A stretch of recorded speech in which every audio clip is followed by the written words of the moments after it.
On this desert sand in the Middle East, modern weapons clash in a fierce and fiery contest. But this isn't a conventional battle. It's a duel between weapons developers for the region's lucrative arms market.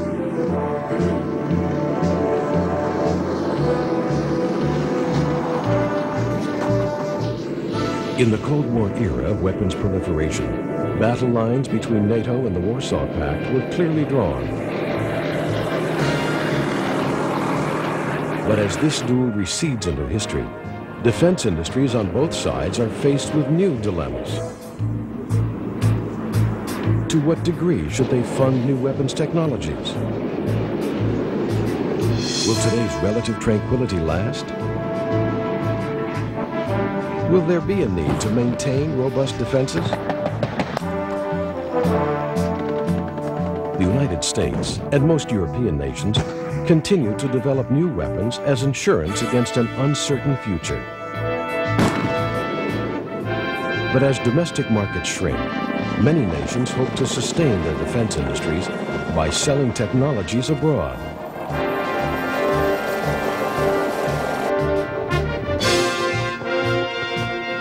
Countries of the Middle East present such an opportunity to foreign weapons developers. With very few local arms manufacturers, imported technologies are called upon to outfit well-financed armies of the region. And in an area where tensions continue to run high, there is a heavy demand for military modernization. In this episode of Arsenal, we will review the technologies that compete for the Middle Eastern dollar and see them in action as they compete in the duel in the desert. It is one of the brightest stars in the arms market today. This is the Russian T-90 main battle tank. Although it's called the T-90, this tank is actually an advancement of the well-known T-72. In the former Soviet Union, it was common to manufacture two tank models in parallel production. An advanced, expensive tank was built at the same time as a less sophisticated, less costly main battle tank. This two-tiered approach was necessary in order to sufficiently equip the mammoth forces of the former Soviet Army.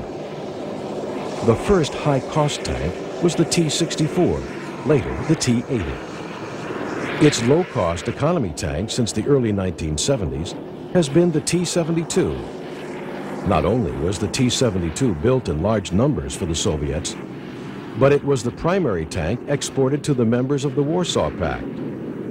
In addition, Iraq, Iran, Syria, Algeria, Libya, and more than a dozen other nations made the T-72 one of the most widely used tanks of its generation. It was also manufactured in Poland, India, the former Czechoslovakia, and the former Yugoslavia.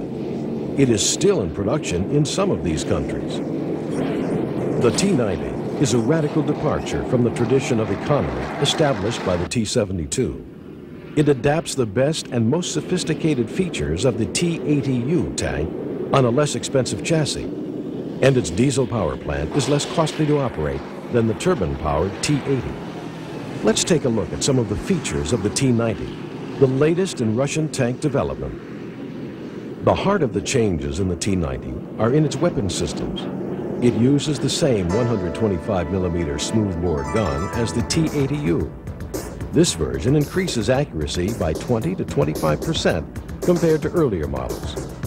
A new gun has been developed which offers a replaceable chromium barrel liner to improve the notoriously short barrel life of early Russian gun tubes. But the biggest improvement in the T-90 gun is its ability to fire the new generation of ammunition developed by NIMI, the Mechanical Engineering Research Institute in Moscow. This ammunition includes a full range of armor-penetrating, fin-stabilized, discarding sabot projectiles using tungsten alloy and depleted uranium long-rod penetrators. Alternative types of ammunition include a new family of high-explosive anti-tank rounds, a round with a depleted uranium cone, and the world's first tank round with a triple charge system to defeat advanced reactive armor. Nimi has developed other innovative ammunitions for the T-90, including a high-explosive round designed to airburst over enemy infantry or anti-tank positions using a timed laser pulse. T-90 also fires the full range of Russian-guided projectiles, such as the Reflex and the new Agona. No matter how powerful the gun, it is nearly useless without sophisticated fire control systems. The T-90 employs a derivative of the fire control system used in the T-80U, along with a new digital ballistic computer and wind sensor. Traditionally, Russian tanks have trailed their Western counterparts in night fighting and have been slow to adopt thermal imaging night sights due to their cost, as well as manufacturing problems associated with sophisticated sensors.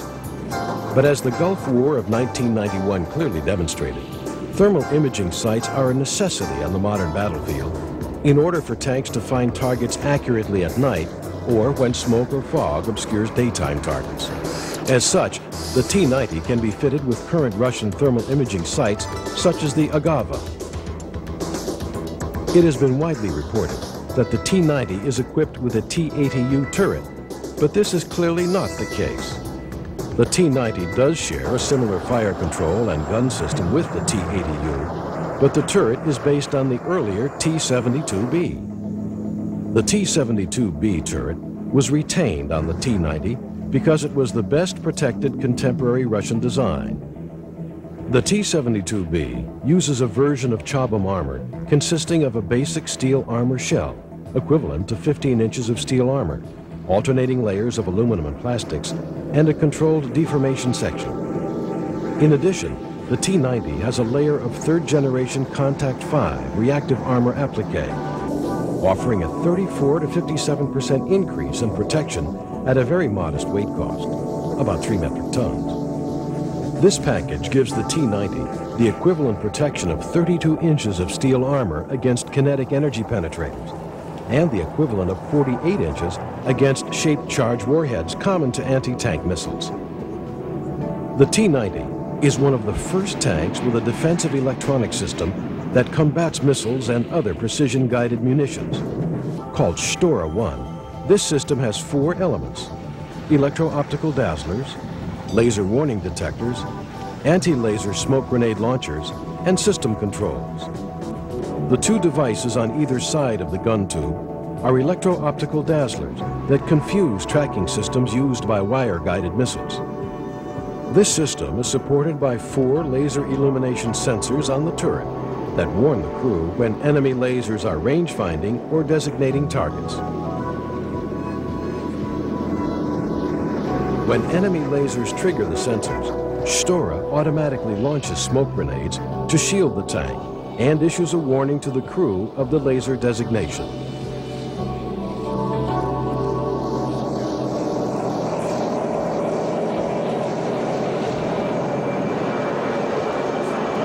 One of the main differences between the T-90 and the T-80U is in propulsion. The T-90 uses an 840 horsepower diesel engine, while the T-80U uses a 1,000 horsepower turbine engine. A turbine-powered engine generally offers more power for a given weight and space than diesel power, but tends to consume more fuel. Diesel engines, while more economical in initial purchase costs and operation, have only recently had their power outputs reach the level of turbines. After unfavorable experiences with T-80 turbines in the Chechen conflict, the Russian army selected diesel-powered T-90s. But this decision has not been universally accepted, and many Russian tankers still consider the T-80U to be the superior design.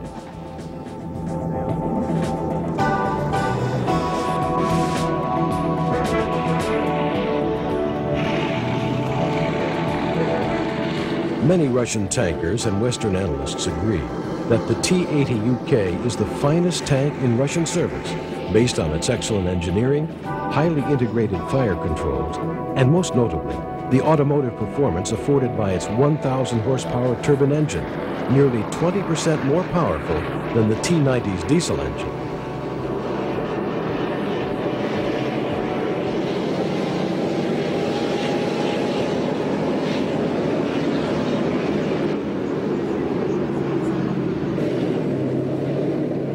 As the T-90 has been selected as Russia's principal tank, The continued simultaneous production of two different tanks may puzzle post-Cold War Western observers. The reasons today are more economic than technical in nature. The T-90 is produced in Nizhny Tagil and the T-80 in Omsk. If one of the plants were shut down in favor of producing a single design, its local economy would greatly suffer. As a result, Russian defense officials have chosen to produce the T-90 for domestic requirements, while offering the high-tech T-80 for export.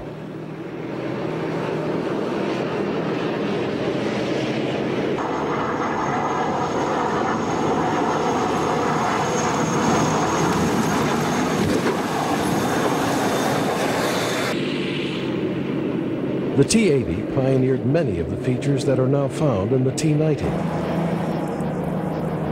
They share the same gun, fire controls, and store a defensive system. And though their armor protection is not identical, it is very similar. Like the T-90, the T-80 is fitted with a laminate armor hull and turret, and an applique layer of Contact 5 reactive armor.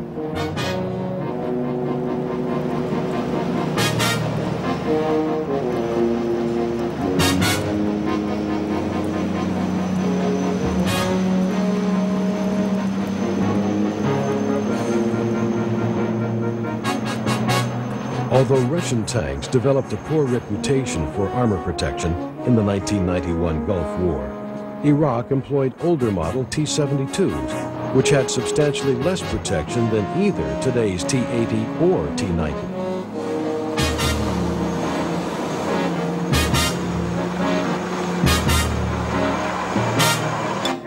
The new Russian tanks have armor protection approaching that of the best Western tanks, but in a substantially smaller and lighter vehicle.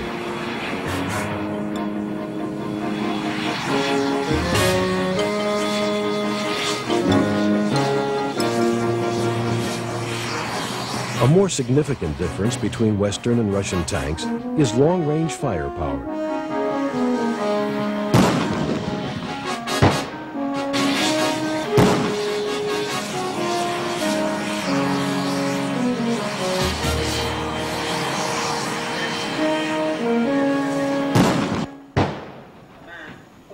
Western designers have preferred sophisticated computer-based fire control systems, supported by a network of wind and barrel warp sensors, ammunition temperature gauges, and other sensors. Such systems allow for outstanding accuracy, even when firing unguided ammunition.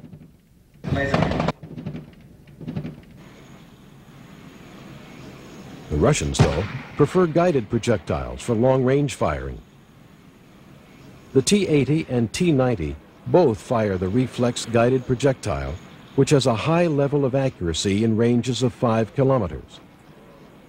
The reflex contains an advanced 4.2 kilogram shaped charge warhead, which can penetrate the equivalent of 30 inches of steel armor. After the reflex is launched, the T-80's fire control system emits a laser funnel with the missile riding in the center.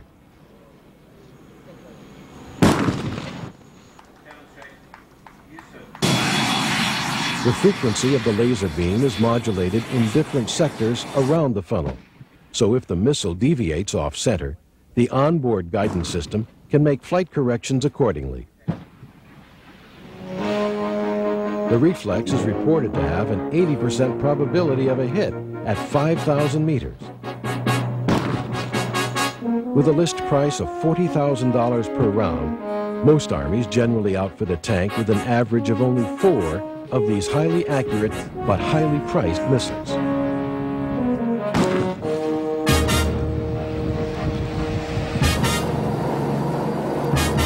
A close relative to the T-80 and T-90 tanks is the T-84 Supertank.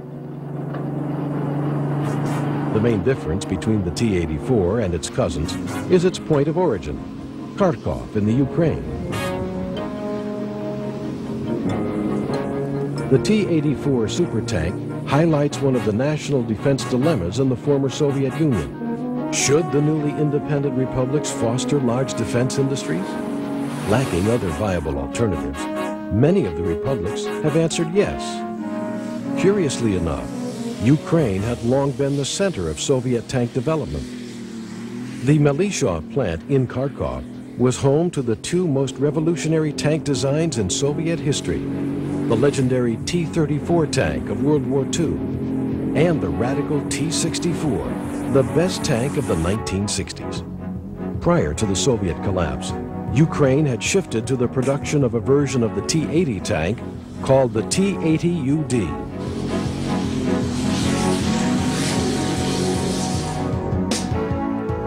The T-80UD combines the best features of the Russian T-80 and T-90, sharing their advanced fire controls and armor features, but with a locally developed diesel engine that offers both the power of the T-80 turbine with the economy of the T-90 diesel. When Ukraine split from Russia in 1991, it had no source for the T-80UD turret castings and 125mm guns. But in the years since the breakup, Ukraine has regained these capabilities. A new welded turret was developed using German technology that offers somewhat better armor protection than the T-80U. The resulting tank has been dubbed the T-84 Supertank by Ukraine. In 1996, Ukraine sold 300 tanks to Pakistan, making it a serious player in the international market for advanced main battle tanks.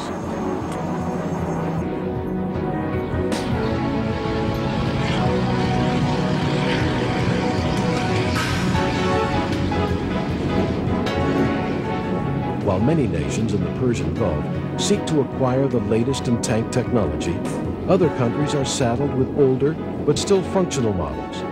An alternative to purchasing new tanks is the modernization of older versions.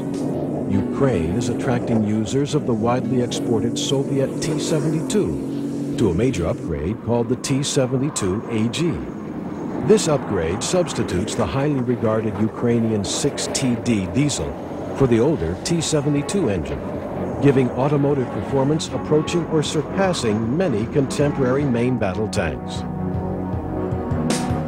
Besides engine improvements, many countries are examining ways of making the T-72 the equivalent of the T-90.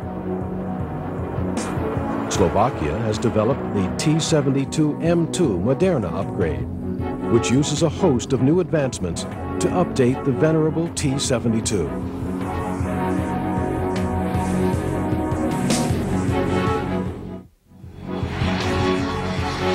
Tanks are not the only armored vehicles on today's battlefields, nor are they the only vehicles available on the international arms market. Many other vehicles, from self-propelled artillery to supply trucks, are needed to sustain an effective ground force. Of these vehicles, infantry combat vehicles are of particular interest, as they not only carry troops into the heart of the action, but many carry enough armaments to defend themselves without any additional support. The Russian BMP-3 infantry combat vehicle exemplifies this class of vehicles. The BMP-3 sets a new standard for firepower in its class. While most infantry combat vehicles are armed with autocannons in the 25 to 35mm range, the BMP-3 has a 30mm autocannon and a 100mm low-pressure gun.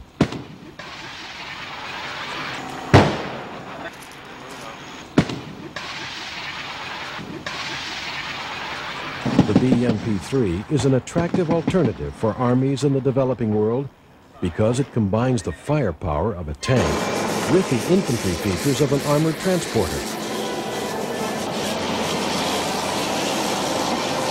As a result, the BMP-3 has been one of the leading success stories of recent Russian exports. The first export of the BMP-3 came in 1992 with the sale of 448 to the United Arab Emirates. The Emirates wanted an armored vehicle with heavy firepower that could support its newly acquired Leclerc main battle tanks from France.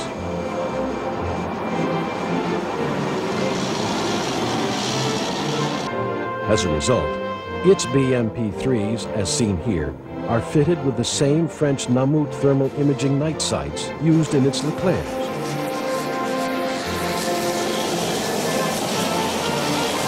Recent buyers of the BMP-3 have included South Korea and Cyprus. At the present time, more BMP-3s have been built for foreign clients than for the Russian army. The BMP-3 shares another firepower feature in common with Russian main battle tanks, its guided projectile. The vehicle's gun can fire a guided projectile as well as high explosive ammunition, making it highly effective against enemy armor or helicopters at long range.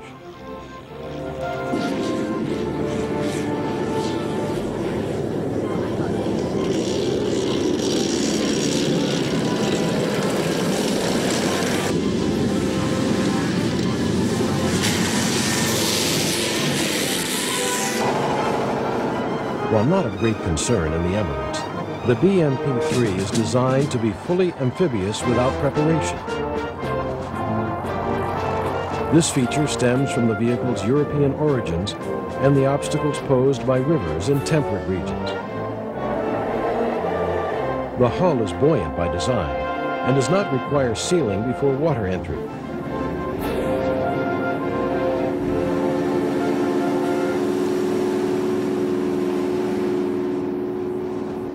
Three features are employed to assist in water operations. A bow plane, lowered at the front to direct water away from the driver's vision devices. Rear hydrojet ports, which provide efficient water propulsion. And a small snorkel that automatically raises in the middle of the hull to prevent water from seeping into the engine compartment.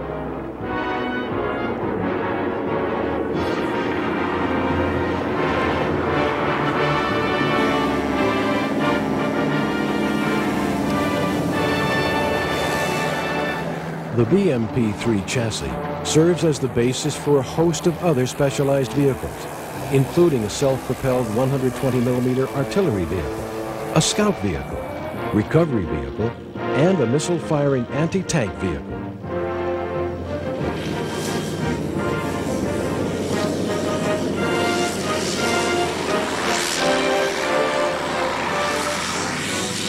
While there has been a long-standing debate between tankers over the virtues of diesel and turbine engines, other armored vehicle experts continue to argue the utility of tracked and wheeled vehicles.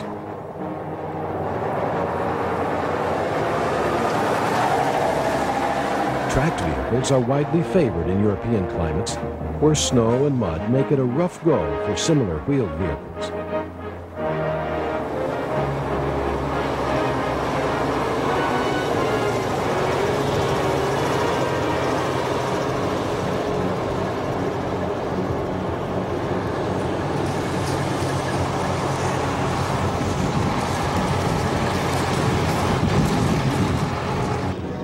But in especially dry climates, wheeled vehicles are preferred for their higher speeds and economy.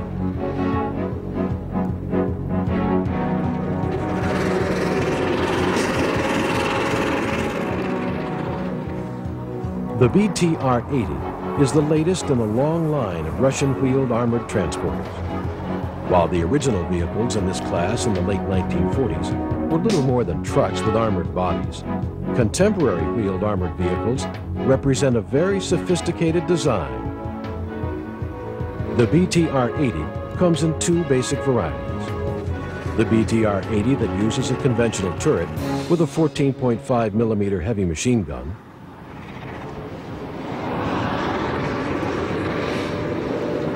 and the new BTR-80A that uses an advanced turret design and an externally mounted 30mm autocannon.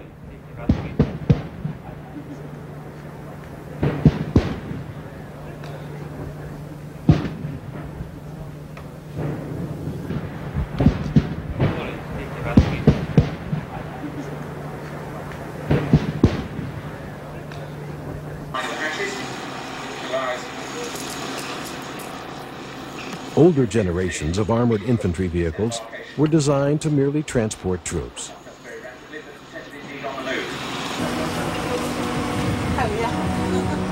A vehicle in this class, such as BTR-80A, allow infantry to fight from within its armored hull.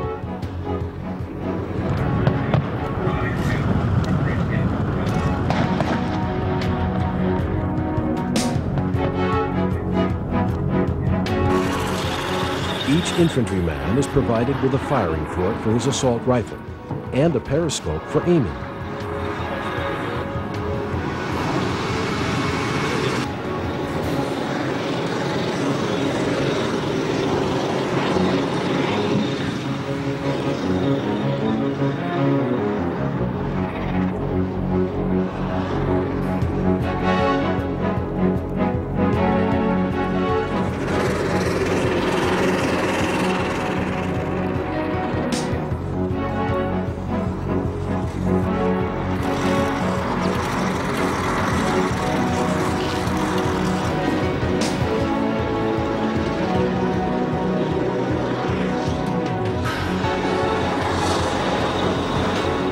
The BTR-80A, like the BMP-3, is fully amphibious.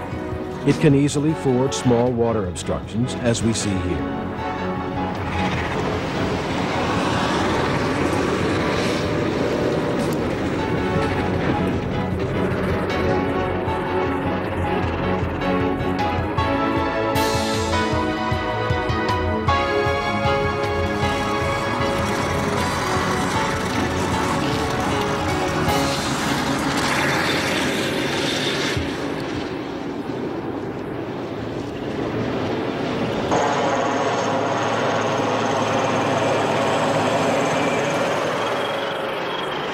If faced with a river or small lake, the BTR-80 can swim across.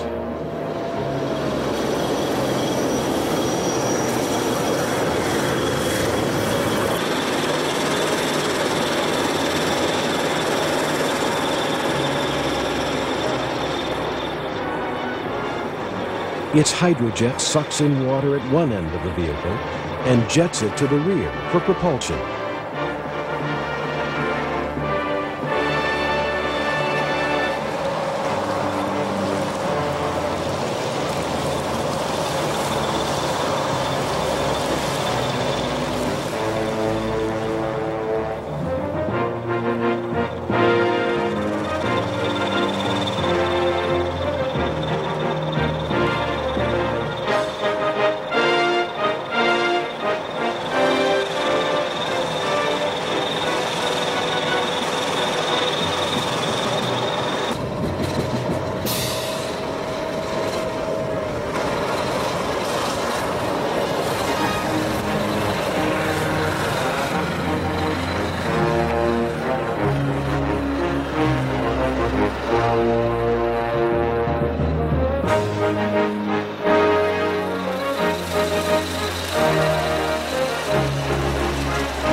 With over 50,000 built, the M113 is the most widely manufactured tracked armored personnel carrier of all time. While not the most modern in design, it remains a simple, economical vehicle for the modern battlefield. The sheer number still in service ensures that the M113 will be on active duty well into the 21st century. Many armies are looking at ways to extend the life of their armored personnel carriers, with the German Bundeswehr being a good example. They fitted theirs with a new diesel engine and other upgrades that will extend its life for at least another decade. Not surprisingly, several upgrade programs are available, not only from Germany, but also from Pakistan.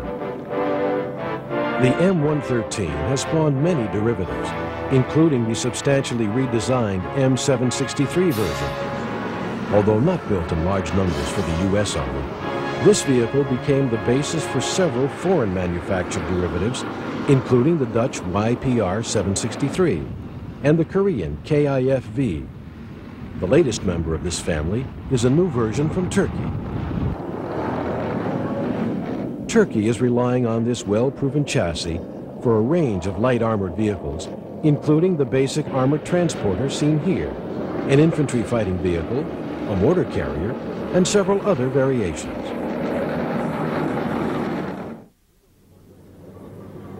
Wheeled armored transporters are very popular in the Gulf due to its flat rolling desert.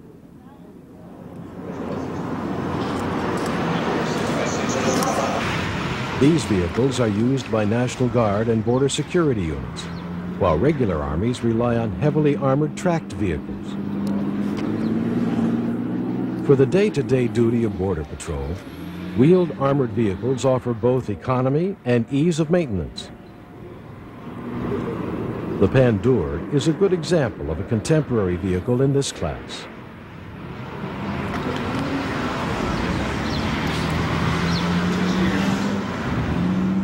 Pandur was developed in Austria by Steyr Daimler Puch, the well-known automotive firm. The first prototypes of this vehicle were rolled out in the mid-80s for the Austrian army, who wanted a simple, economical armored vehicle for UN peacekeeping missions. The Kuwaiti National Guard selected the Pandur in 1996, issuing a contract for 70 vehicles with an option to expand the order to 200. This version is fitted with an American 25mm Bushmaster cannon, the same weapon as the U.S. Army's Bradley fighting vehicle. Kuwait desired conformity between its National Guard's patrol vehicles and its regular Army's heavy infantry vehicle, and fitted them both with the same gun. The Pandur, like many armored vehicles in its class, is of modular design and can be fitted with a wide range of weapons from light machine guns to 90mm fire support weapons.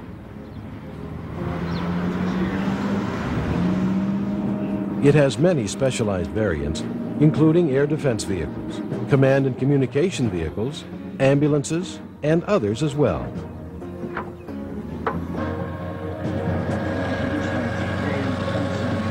The growth of the export market has led many developers to customize designs specifically for their clients.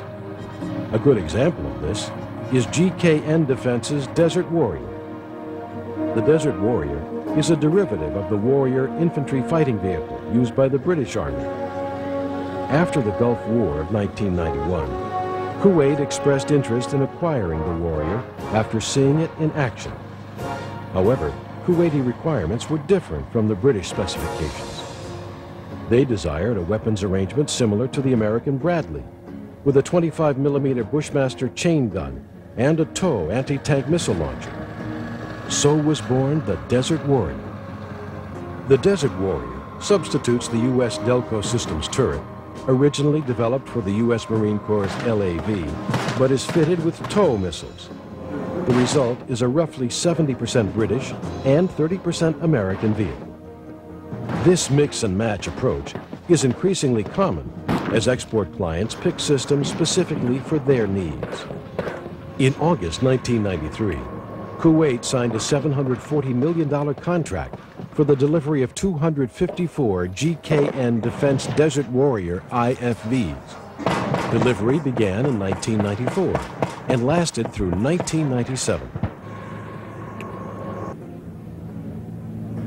For heavy firepower support, few weapons can challenge the self-propelled 155mm gun. Among the more novel configurations of such a weapon is South Africa's G6. Most European and American weapons in this class are based on track chassis. But South Africa selected a wheel chassis to accommodate its local terrain. The vastness of its country, combined with dry rolling plains, gives this wheeled vehicle greater strategic mobility.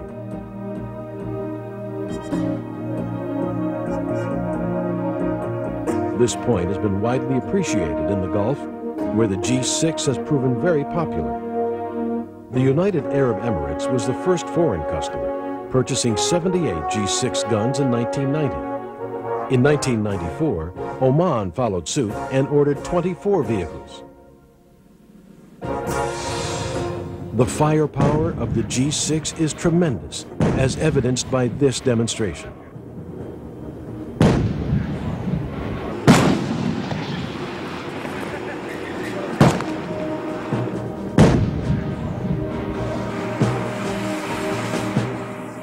In addition to self-propelled guns, South Africa offers other artillery weapons, such as the Bateleur multiple rocket launcher.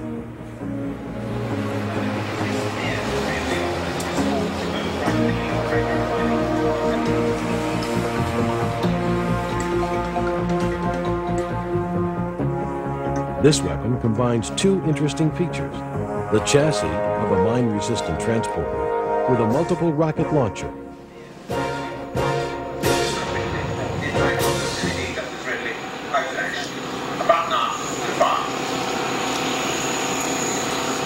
One of the surprises of the Bateleur is the amount of shrieking from its rockets after launch. This may be an added feature for its psychological effect on nearby troops.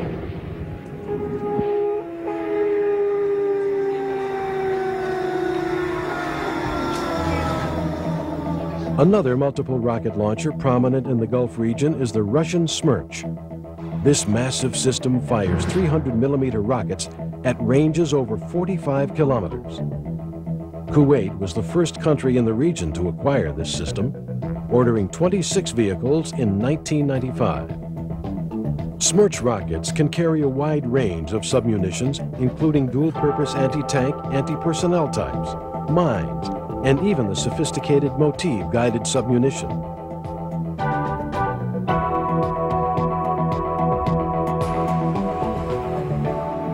The growing importance of peacekeeping operations has led to interesting forms of armored vehicles. An excellent example is South Africa's Casspir mine-resistant vehicle. Anti-personnel and anti-tank mines have been a major problem facing peacekeeping forces, as they prevent the use of roads for both armies and civilians.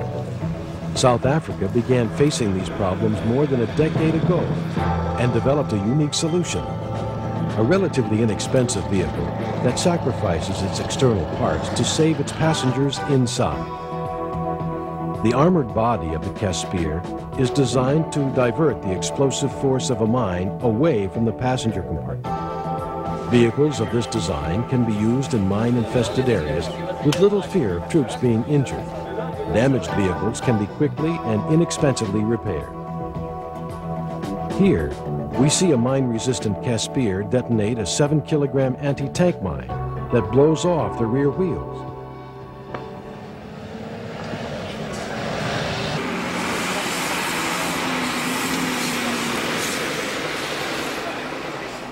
A mine of this size would easily destroy most trucks.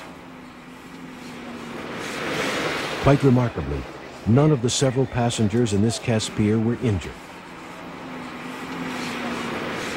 This Casspir was repaired and returned to action in about 20 minutes, requiring minimal support.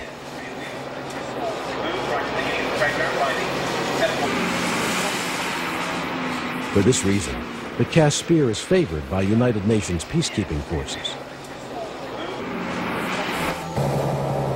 Another special purpose vehicle is the British Aquatrack.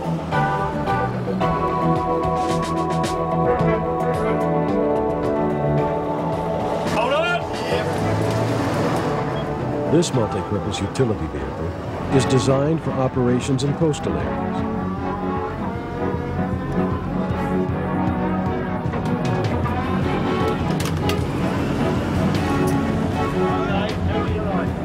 At home, on land, and in the sea, Aquatrack can transport personnel or equipment across waterways or along coastlines.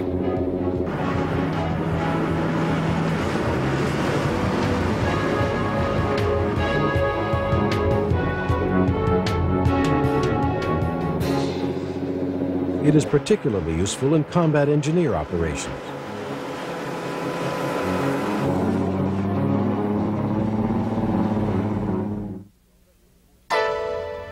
Special Forces operations since the Gulf War of 1991 have found the utility of specialized equipment for such missions.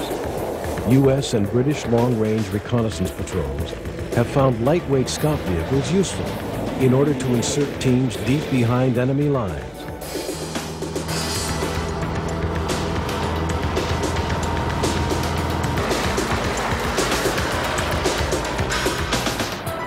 The advanced light scout vehicle seen here is typical of this category. The first designs were based on Baja dune buggies, a popular sport vehicle in the California deserts.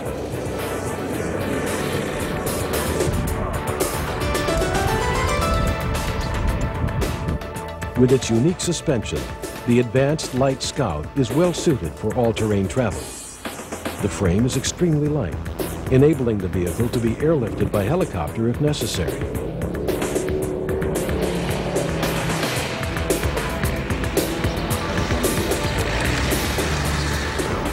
The armaments vary considerably, usually including machine guns and grenade launchers.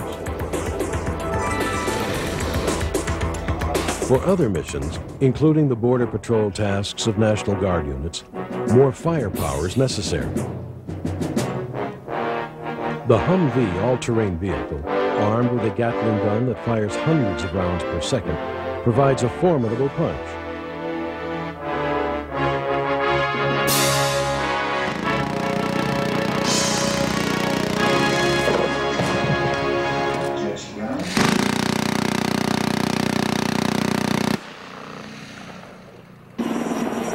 Special forces also need specialized equipment for missions from the air. An Australian firm displayed new technologies for the insertion and extraction of troops by helicopter. In this simulated mission, 2 Special Forces troops are inserted into the area of a downed pilot.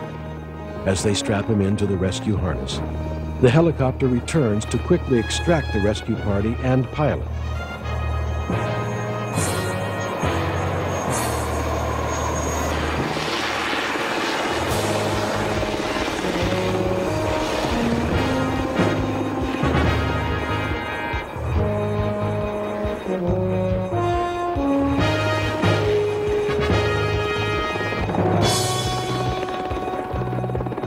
Such a system is particularly useful for operations in rough terrain, where it would be difficult to land, or when a helicopter cannot linger in a combat zone for an extended period of time.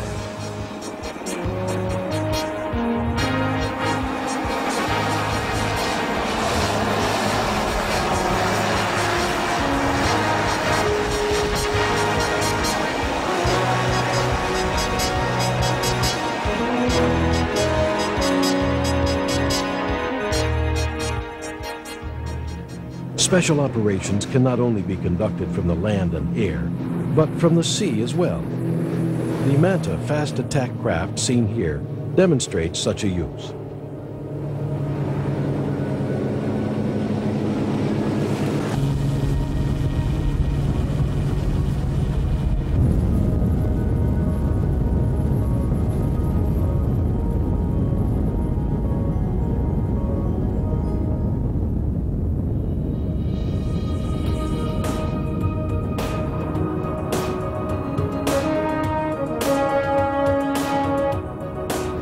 This craft is designed for coastal patrols, coastal raiding, and the insertion of Special Forces teams.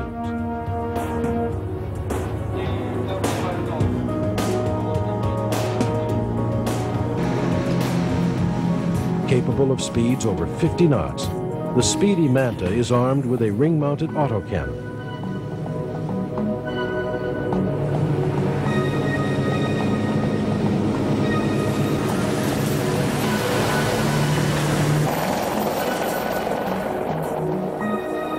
The attack helicopter has become an indispensable weapon for modern armies. Its combination of heavy firepower and high speed makes it ideally suited for a wide range of combat missions.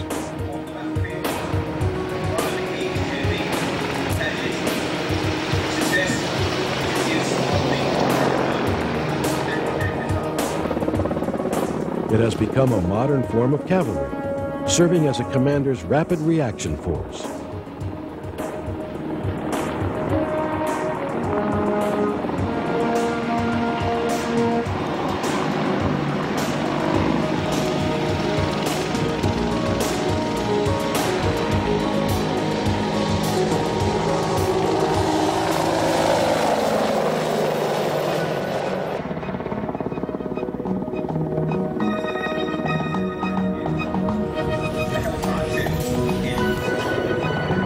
Today, Russia's Black Shark is one of the more impressive helicopters to watch.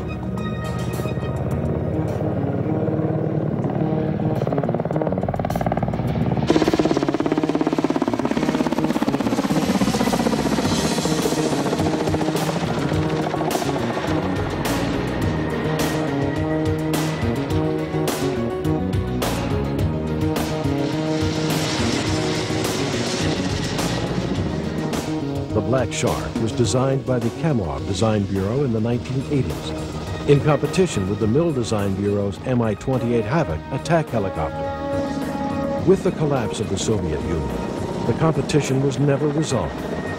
The Russian Army has bought small numbers of both types, but a major purchase has yet to occur, and lacking a large domestic one, the Kamov Bureau hopes to attract foreign customers to its design.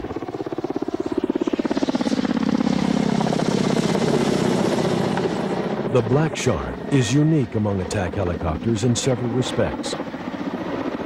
It is the only current attack helicopter with a one-man crew. It was the designer's conviction that modern electronics and automation would make it possible for a single pilot to handle this weapon. By reducing the size of the crew, the overall size and weight of the helicopter are also reduced. This remains a controversial point, and Kamov is now testing a two-seat version of the Black Shark, the Ka-52 Alligator, for armies preferring a two-man design.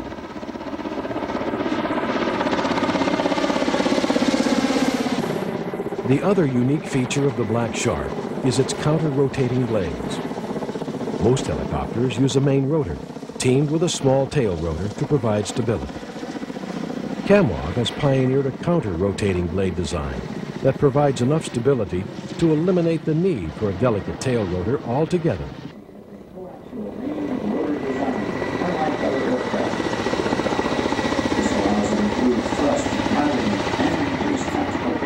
The Black Shark is heavily armed.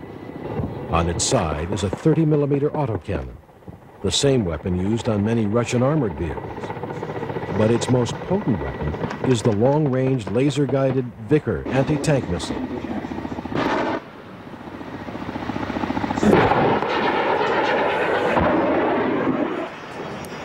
It also carries many other weapons, including these general-purpose rockets.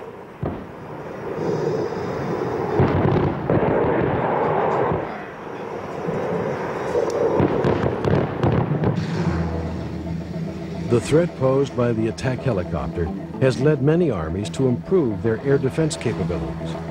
Few air defense systems rival Russia's new Tu-S6 Tunguska. The Tunguska continues the long tradition of Russian air defense systems with its 30mm guns. This system unifies two gun barrels on either side of the turret, giving the Tunguska a total of 4 30mm cannons that produce a remarkable amount of firepower.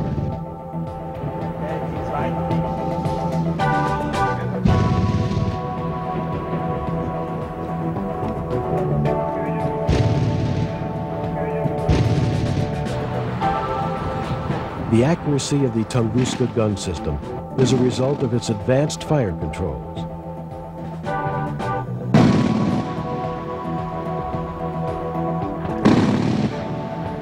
On the roof of the vehicle, a rotating surveillance radar acquires enemy air targets such as helicopters or aircraft, while a second radar set on the turret directs the guns. The Tunguska is also fitted with a pair of electro-optical sights in case its radars are jammed by electronic countermeasures. Attack helicopters pose a special threat to ground formations, since they fire very long-range missiles, far beyond the range of most anti-aircraft guns. As a countermeasure, the Tunguska is fitted with the Trigolnik anti-aircraft missile. This missile provides long-range punch to deal with the standoff helicopter threat. The vehicle carries 8 of these missiles, which can also be used against ground targets in a pinch. Even though the Tunguska is likely to be the scourge of attack helicopters well into the next century, it has not enjoyed wide export sales yet. Its initial major order was from India, but the high capability of this system is certain to lead to future contracts.